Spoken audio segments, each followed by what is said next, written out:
우리가 살아가면서 뭔가를 자꾸 잊어버리기도 하지요.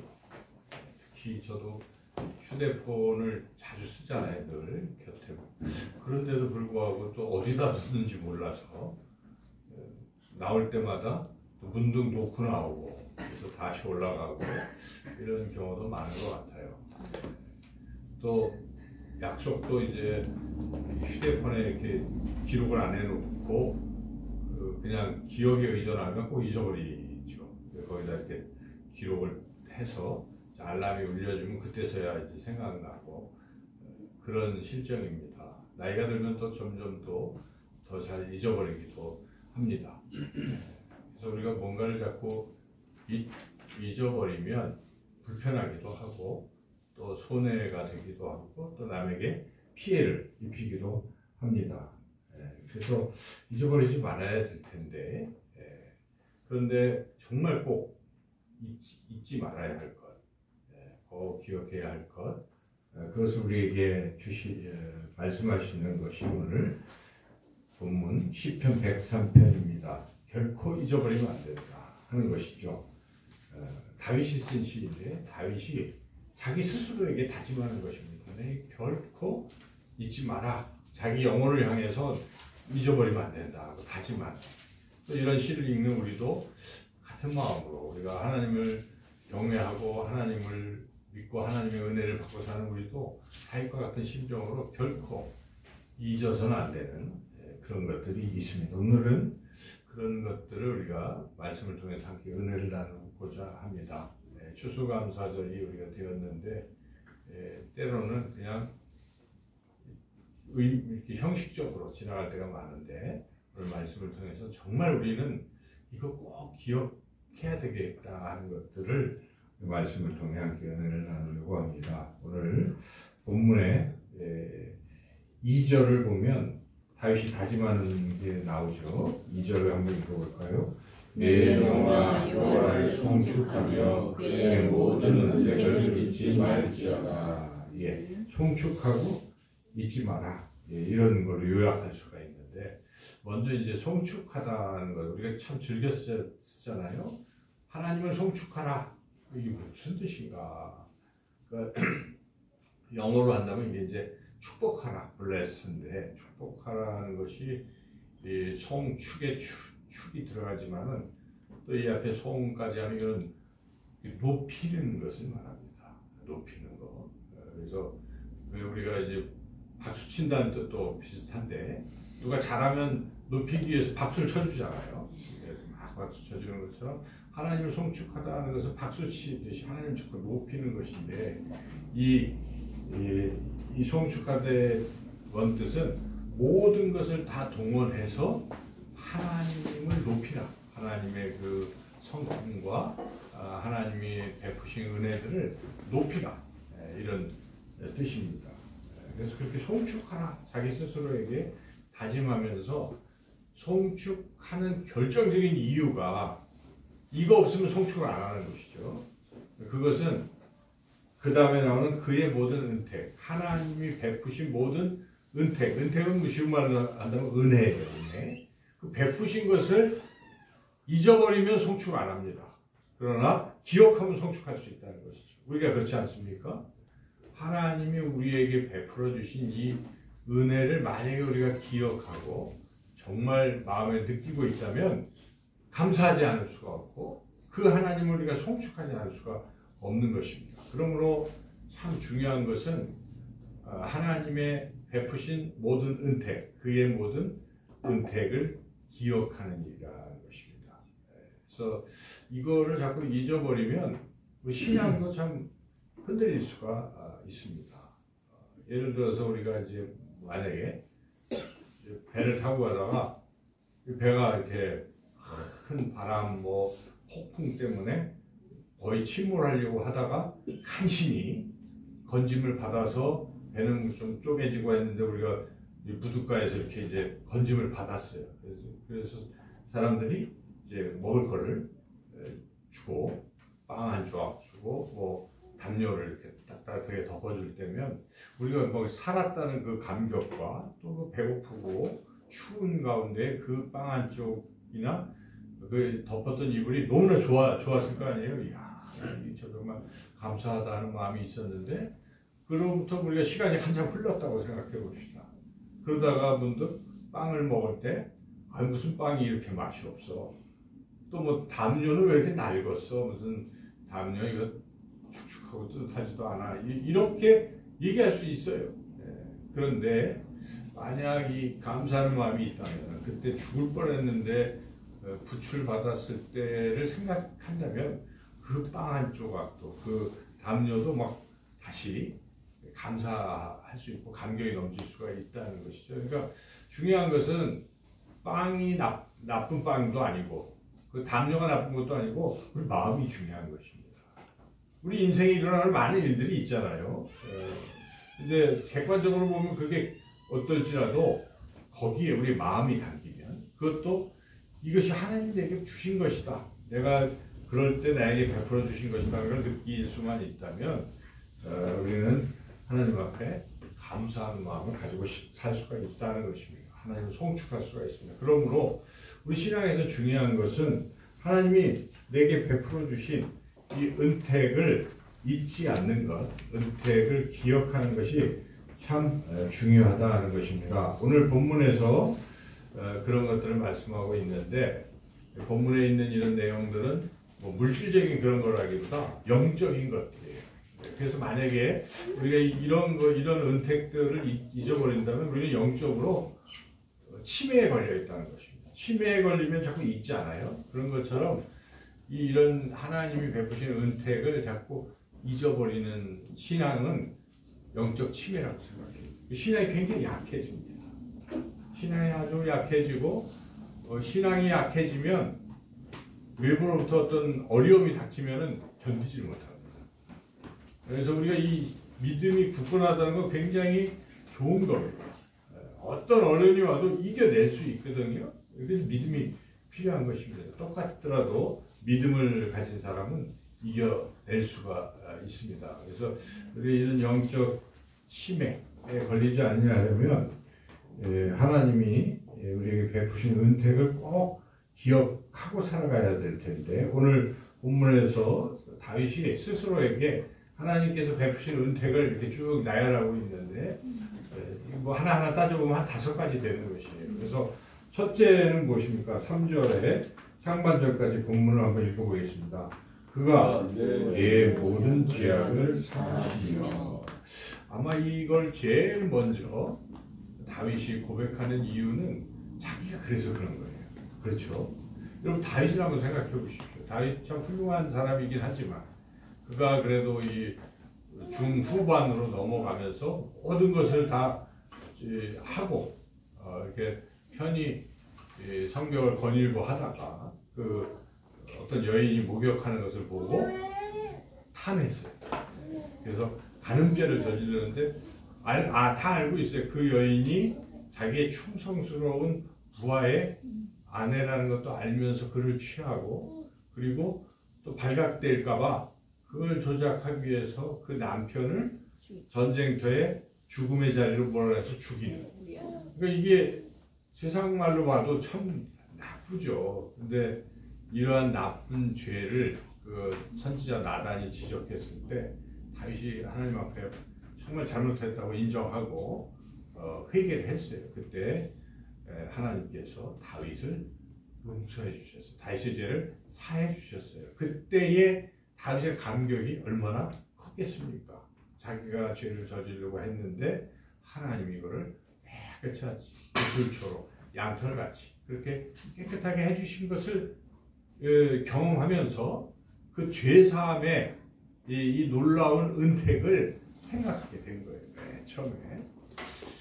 그래서 우리가 이 추수감사절을 지내면서 물론 우리가 뭐가 생겼나 이런 중심으로 생각하잖아요. 사람들은. 근데 그런 것보다는 영적인 걸 우리가 먼저 생각할 필요가 있어요. 장로님도 그런 기도를 하셨지만 이 죄사함의 은택을 깊이 묵상할 필요가 있습니다. 나의 이 더럽고 추악한 세상 아무도 모르지만 하나님과 나만이 아는 그런 은밀한 죄까지 포함해서 우리 하나님께서는 이 모든 죄를 예수님을 통해서 깨끗이 용서해 주신 줄로 믿습니다. 아멘. 우리가 이 죄 사함을 믿으면 믿을수록 우리 감사가 넘치는 것입니다. 이 죄 사함에 대한 감격이 적은 사람들은 감사하기가 쉽지가 않아요.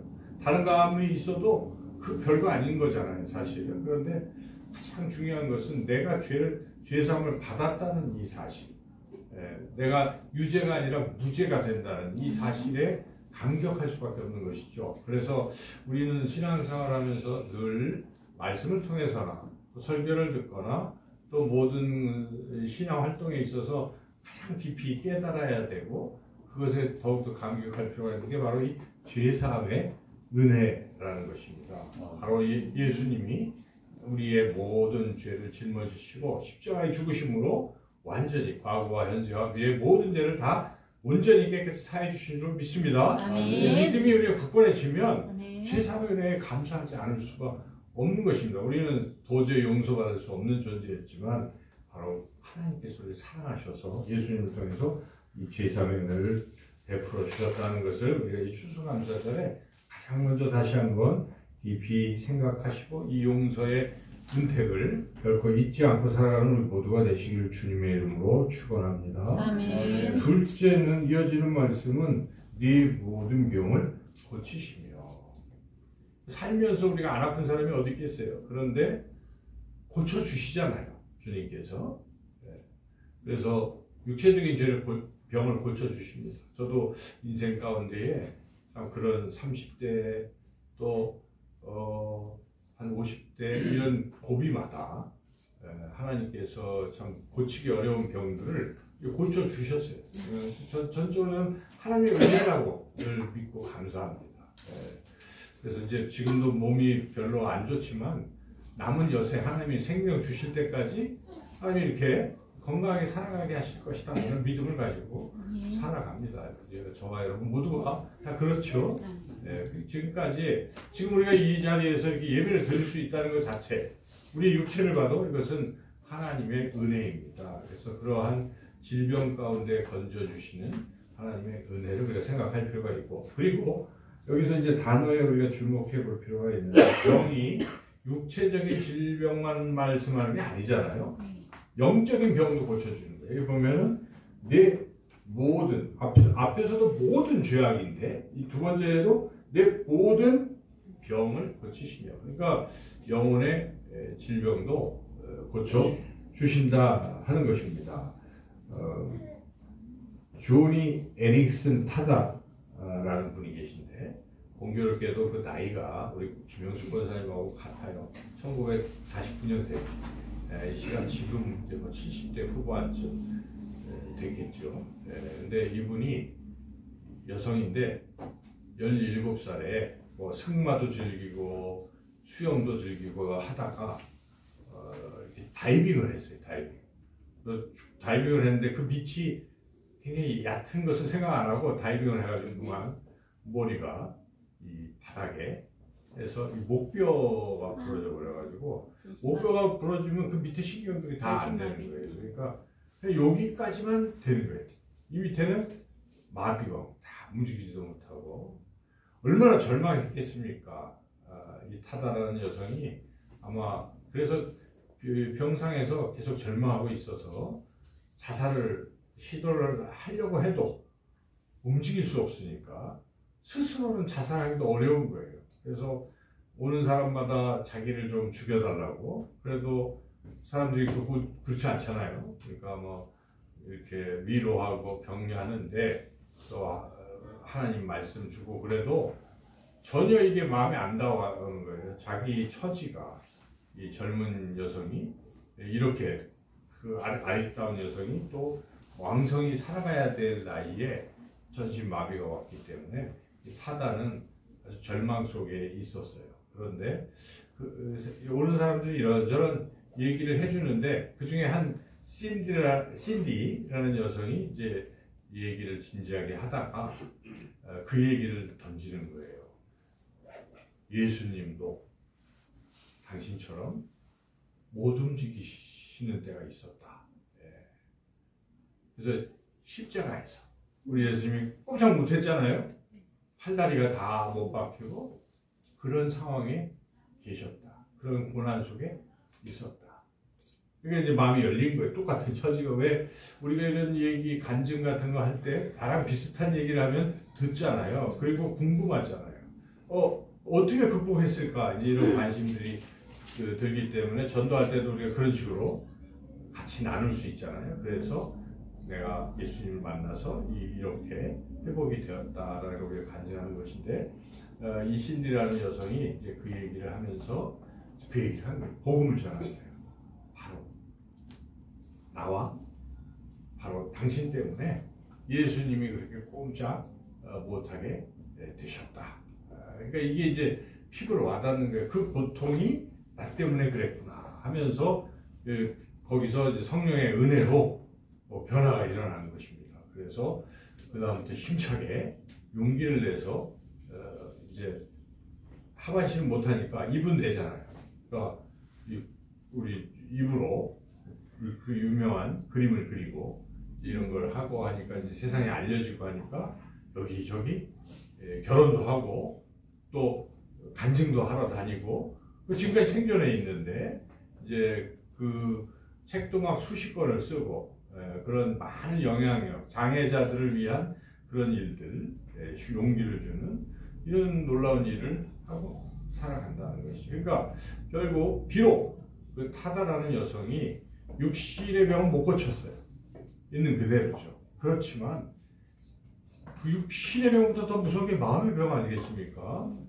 그냥 생을 마감하려고 하는 그러한 마음의 질병이 치료가 되고 소망을 얻게 되고 예수님을 실제로 믿고 소망 가운데 힘차게 지금까지 남생을 살을 수가 있다는 것입니다. 여러분, 비록 환경이 변화가 안 되고 뭐가 이루어지지 않아도 제일 중요한 이 마음, 이 믿음이 굳건해지면 뭐든지 다 이겨낼 수 있을 줄로 믿습니다. 아멘. 바로 하나님께서는 그러한 마음의 질병도 치료하셨다는 것이죠. 오늘 이 본문 말씀에 모든 병을 고치시며 하는 이 단어에 주목하고 내 인생 가운데는 하나님 그러신 분이십니다. 하나님은 누구는 뭐 그런 게 아닙니다. 하나님의 자녀는 다 사랑하시는 것입니다. 우리의 믿음이 문제예요. 우리가 반응을 못해서 그걸 누리지 못하고 있는 것이죠. 오늘도 교회학교 설교를 하면서 하나님은 항상 그 자리에 계시고 우리 교회 안 나오는 숱한 아이들을 기다리고 있다. 계속 기다린다. 근데 문제는 내가 안 나오면 하나님과의 교제를 할 수가 없어서 하나님이 준비해 놓으신 그 풍성한 것을 누리지 못하고 있는 것이다. 그런 말씀을 전했어요. 그래서 우리 신앙의 삶이 그런 것 같아요. 그래서 중요한 것은 하나님 날 사랑하신다는 이 믿음을 가지고 어떤 상황에서도 하나님께 가까이 나오시고 하나님 주시는 걸 풍성히 누리시는 그가 우리가 되시기를 축원합니다. 그래서 이러한 치유하신 은혜를 또 한번 기억하실 필요가 있고, 세 번째 어떤 은택입니까? 세 번째는 4절을 상관절 읽어보겠습니다. 내 생명을 파멸해서 속량하시고, 말 그대로 알 수 있는 것인데, 이 파멸이라는 것을 좀 생각해 보면 원래 파멸의 원뜻은 구덩이라는 그런 뜻입니다. 구덩이. 그러니까 구덩이에서 이렇게 건져 주시는 거예요. 속량은 물론 돈을 지불하고 하는 것이죠. 노예 같은 상태에서. 그래서 하나님께서 우리를 그런 구덩이에서 건져 주셨다. 파멸이 구덩이라는 뜻입니다. 이렇게 건져 주셨다는 말씀인데, 우리 삶 가운데서도 그런 구덩이가 있지 않겠어요? 우리 인생이 구덩이에 빠져 있는 상태가 있어요. 못 나와요. 구덩이 스스로. 그런 경우 많잖아요. 그런 어떤 특히 중독에 걸리면요, 못 나와. 우리 아이들도 우리 자신도 어떤 뭔가에 그런 구덩이가 있어요. 그냥 들어가 있으면 계속, 그죠? 그냥 그러한 희망 없는 또 힘든 이런 인생을 우리가 살 수가 있습니다. 이런 구덩이에서 우리 하나님 건져 주실 수 있습니다. 자기 스스로는 나올 수 없지만 하나님께서 그 모든 파멸에서 하나님의 것을 지불하시면서 이렇게 속량하시고 건져 주신다. 이것을 생각한 거예요. 다윗은 숱하게 그런 구덩이가 있었지 않겠어요? 그런 동굴에서 뭐 어디서 거의 죽음의 이런 상황에서도 때마다 하나님이 자신을 건져주신 것을 회상하면서 이 은택을 잊지 말라고 스스로에게 다짐한다는 것입니다. 우리도 마찬가지 아니겠습니까? 인생이 짧은 사람들은 좀 경험이 작을지 몰라도 이제 인생을 막바지까지 우리가 이제 정리하는 이런 순간까지 왔을 경우는 한번 이렇게 받은 복을 세워볼 필요가 있어요. 야, 그때는 정말 그 구덩이에 내가 살고 있었는데 하나님이 나를 건져주셨구나. 그 구덩이 여러 가지 있을 거예요. 그래서 우리가 한번 그 구덩이에서 우리를 건져주신 것을 기억하시고 감사하시기를 축원합니다. 그런데 구덩이에서 건져만 내주신 게 아니고 추가적으로 뭘 또 해주신 것이죠. 오늘 본문을 이어서 4절 하반절 읽어보겠습니다. 인자와 긍휼로 간을 씌우시며. 이 말씀을 우리가 읽다 보면은 누가복음 15장이 자꾸 생각이 나요. 둘째 아들이 거지가 돼가지고 그냥 자기 아버지 재산을 다 반 나눠가지고 토랑을 다 쓰고 돼지 치는 이런 직업을 갖고 있다가 그냥 뭐 어쩔 수 없이 거지꼴로 아버지께 돌아왔는데 이 아버지는 이미 기다리고 계셨어요. 돌아오고 가서 껴안아주고 회복시켜 주시고, 그러니까 용서해서 받아주는 것, 그 거지 상태에서 건져주는 이것만 한 것이 아니라 이어서 그에게 가락지를 끼워서 넌 내 아들이라고 인정하고 또 새 옷을 갈아입히고 뭐 이렇게 잡아서 양을 잡아서 이렇게 해주는, 회복시키는 이런 일을 아버지가 하시는 것처럼 우리 하나님께서도 우리를 그렇게 관을 씌우시고 회복시키신다는 것입니다. 영적으로 본다면 그 관은 하나님의 자녀가 되는 그런 것일 것입니다. 우리가 신분이 바뀌었습니다. 우리는 하나님의 자녀가 되었어요. 하나님의 아들, 딸들이 되었습니다. 이 놀라운 은혜를, 영적인 우리가 은혜를 다시 한번 생각해 볼 필요가 있어요. 내가 어떤 처지, 어떤 상황이 있어서도 나의 정체성은 하나님의 자녀구나. 우리가 그걸 느끼게 되면 다시 감사하고 회복이 될 것입니다. 그래서 이렇게 하나님이 나를 그런 위치로 회복시켜 주신 그런 존귀함의 그 은택을 잊지 말고 더욱더 감사하는 우리가 되시기를 축원합니다. 마지막 5번째는 5절 같이 읽어보겠습니다. 좋은 것으로 내 소원을 만족하게 하사 내 청춘을 독수리같이 새롭게 하시는도다. 예, 우리 소원하는 것이 있죠. 여러분 각자 무슨 소원이 있을 것입니다. 그 소원이 무엇이든 간에 하나님은 그 소원을 이루어 주신다는 것입니다. 하나님이시기 때문에 우리가 자녀라 하나님 사랑하시니까 우리가 간절히 기도하고 하면 그것이 위험한 것이 아닐진데 소원을 하나님이 들어주시는 거예요. 그래서 우리가 이거를 포기하지 말고 계속 이 소원을 하나님께 아뢰일 필요가 있습니다. 근데 이 소원 중에 가장 소원은 역시 영적인 소원이에요. C.S. 루이스라는 분은 아주 최근에 책을 많이 써서 기독교인들에게 굉장히 영향력을 끼치는 그러한 분인데, 그 루이스라는 분이 처음에는 무신론으로 살았습니다. 무신론자라서 하나님은 없다라고 그러고 계속 다른 데서 만족을 찾았습니다. 그런 공부를 많이 했기 때문에 책을 많이 읽었기 때문에 책 읽는 즐거움을 찾았어요. 책 속에서 자기가 생각하는 어떤 진리를 추구하고 거기서 만족을 누리려고 했지만 항상 공허한 거예요. 가도 만족을 못 느껴서 공허하다가 그가 깨달은 진정한 기쁨이 무엇일까? 이걸 깨달았는데 그 기쁨은 하나님 안에 있다는 걸 발견하게 된 것입니다. 그래서 하나님 안에 내가 거할 때 하나님이 가지신 그런 풍성한 것을 내가 누릴 수 있다는 것을 깨달았습니다. 그래서 이 진정한 만족을 얻게 된 것이죠. 그의 만족을 얻으면서 그가 이제 회심을 하게 되고 계속 그 만족이 커갔는데 그 만족의 핵심은 하나님 안에 있었다는 것입니다. 그래서 이런 석학들의 이야기들을 들어보면 진정한 만족이 무엇인가? 뭐 물질적인 거, 건강의 복, 오복 이런 것들을 사람들은 만족이라고 생각하지만, 복이라고 생각하지만 궁극적으로 보면은 하나님 안에 만족이 있어요.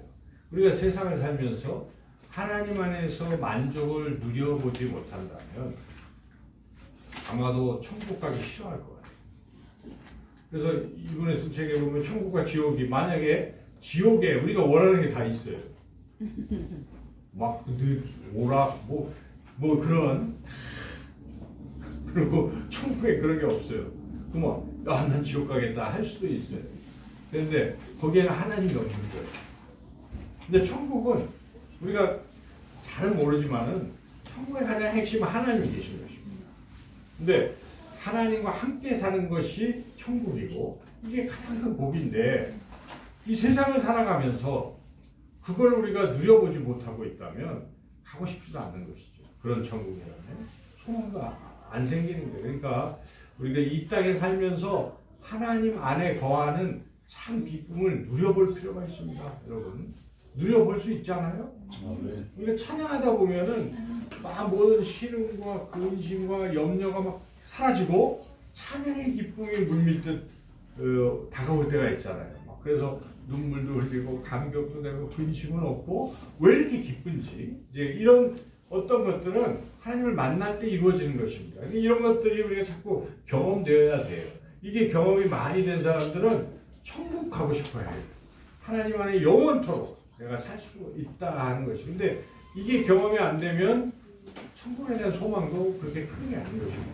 그냥 오히려 지옥, 즐길 거 다 있는 곳. 그런데 하나님이 없어가지고 거기는 욕심만 있고 자기만 살아있어요. 그러니까 지옥의 특징은 자기 중심인 거예요. 뭐든지 자기가. 네. 그러니까 우리가 잘 아는 것처럼 지옥에 가면은 다 있는데 이게 팔이 안 걷겨가지고 못 먹는 거예요. 그래서 막 다 굶어 죽고 있는 것이고, 천국 가면은 그냥 이렇게 주니까 서로 기뻐하면서, 그게 천국이에요. 그러니까 그렇게 이제 이야기하는 사람들을 종합해 보면 결국 천국은 하나님 안에서 참 기쁨을 누리고 서로 간에 그냥 기쁘고, 그러니까 이 세상에 살면서 자꾸 교회에 나와서도 싸우고 가정에서도 싸우고 그러면은 천국 가서도 행복함이 없지 않겠어요?